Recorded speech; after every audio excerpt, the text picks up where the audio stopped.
Meu filho, Rodrigo, nunca mais foi o mesmo desde a morte da minha esposa, Rebeca. Ele sempre foi mais ligado a ela do que a mim.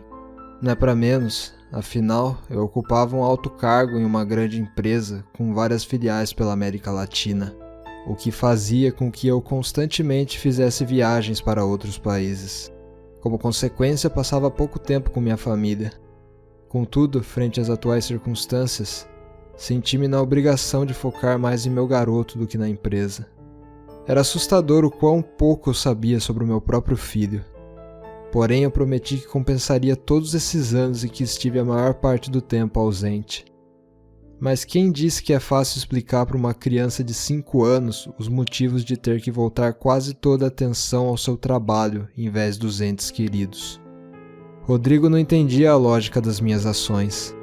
Mas também, como poderia, sendo tão jovem? Ele dizia que eu deveria ter ficado com ele e Rebeca, os 3 juntos o tempo todo. Somente isso fazia sentido.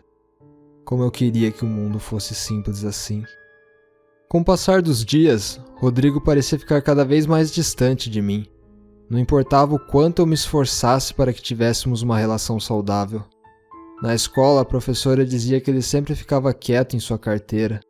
Quase não interagia com outros alunos.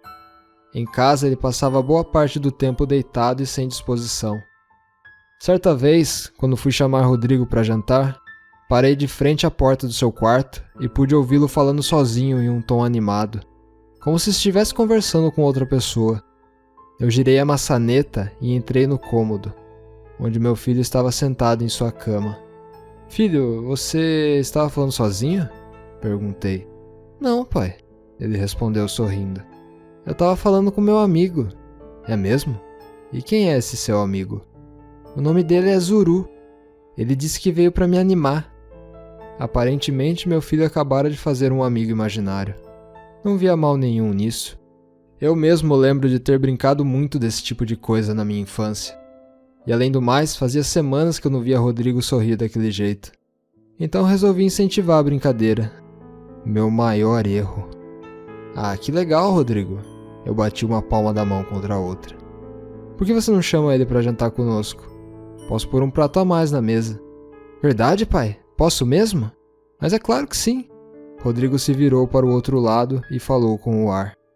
"Zuru, você quer jantar com a gente?" Alguns segundos se passaram e em seguida meu filho veio com a resposta. "Sim, ele gostaria." "Ele está conosco agora?" perguntei sentando ao lado de Rodrigo. "Sim, ele está até acenando para você ali, papai." Meu garoto apontou para a janela. "Acho que eu não consigo vê-lo, campeão." Ele disse que você não conseguiria mesmo." "Mas isso não quer dizer nada." Eu fiz um cafuné em Rodrigo. "Afinal, se ele é seu amigo, ele também é meu, certo?" Rodrigo olhou novamente para a janela e sua expressão mudou. Não exibia mais o mesmo sorriso de antes. "Por que não, Zuru?" Ele argumentou com o nada outra vez. "Papai é legal." "O que ele disse, Rodrigo?" questionei. "Ele falou que não é seu amigo." Rodrigo parecia sério. "Só meu." Encarei por um momento o vazio do quarto e o respondi. "Bom, ainda é cedo para sermos amigos, até porque não nos conhecemos direito. Mas tenho certeza que com o passar do tempo vamos ser. Ainda mais depois que você provar o prato que eu fiz hoje." Rodrigo começou a gargalhar. Ele disse que adoraria experimentar." Meu pequeno intérprete entrou em ação. "Pois bem, vamos para a cozinha." Daquele dia em diante, Rodrigo e eu ficamos cada vez mais próximos. Seu amigo imaginário, por incrível que pareça, foi o responsável. Eu tratava Zuru como se fosse um ser realmente presente em nosso dia a dia. Uma amiga psicóloga havia me dito que esse tipo de comportamento demonstrado por meu filho era algo relativamente comum em fases turbulentas da vida de uma criança. Como se fosse um mecanismo de defesa, uma forma de lidar com a dor, e que em determinado momento ele perderia o interesse naturalmente pelo amigo imaginário.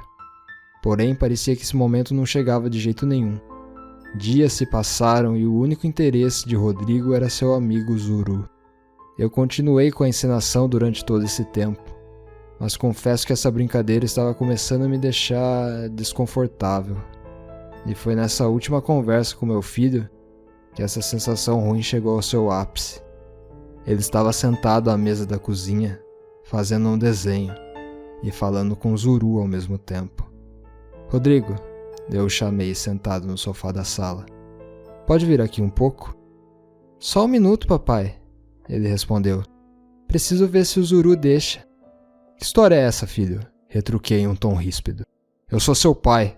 Você tem que me obedecer acima de todos. Venha já aqui. Ouvi Rodrigo cochichar algo.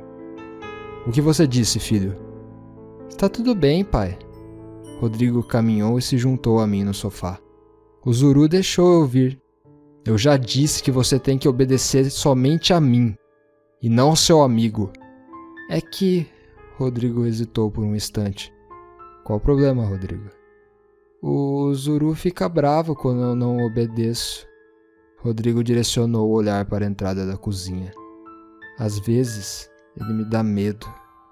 Já chega, Rodrigo, eu suspirei.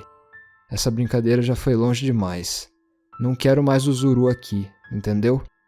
Eu já tentei mandá-lo embora, papai, mas ele não quer ir. Rodrigo, por favor, para com isso, eu insisti. Sua mãe não ia gostar nem um pouco disso tudo. O Zuru falou da mamãe hoje pra mim. Um calafrio percorreu meu corpo naquele momento. Como assim, filho? O que ele falou? Ele disse que a mamãe tá morando na casa dele e que um dia nós nos juntaríamos a ela. Por um instante veio um pensamento à minha mente. Todo esse tempo brincando com o Rodrigo e seu amigo imaginário, e eu nunca perguntei como era a sua aparência. Naquela hora eu pensei ter solucionado o mistério. Quer dizer então que o Zuru é... Eu engoli em seco. Um anjo? Como é um anjo, papai?